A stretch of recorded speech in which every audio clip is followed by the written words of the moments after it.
चलिए हम लोग सम्स करते हैं आज मल्टीप्लाई की। मल्टीप्लाई की स्पेलिंग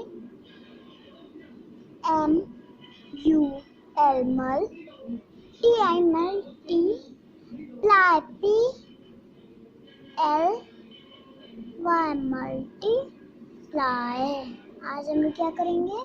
मल्टीप्लाई। आज हम लोग क्या करेंगे? मल्टीप्लाई के question answers.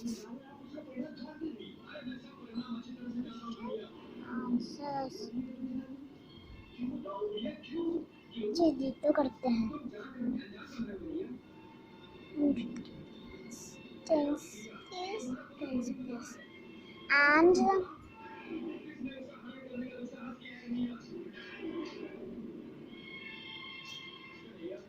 question is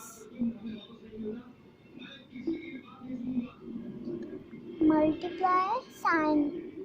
This is the multiply of sign x.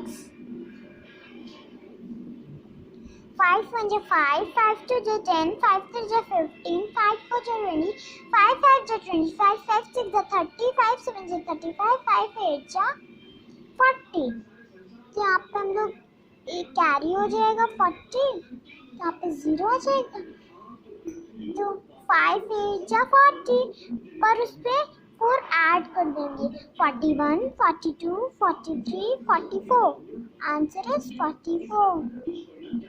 लेकिन इसमें यहाँ पे नहीं लिखेंगे। अगर कोई नंबर आता तब यहाँ पे लिखते, कैरी कर लेते। अगर यहाँ पे कोई नंबर आता तो कैरी कर लेते, लेकिन यहाँ पे कोई नंबर नहीं है।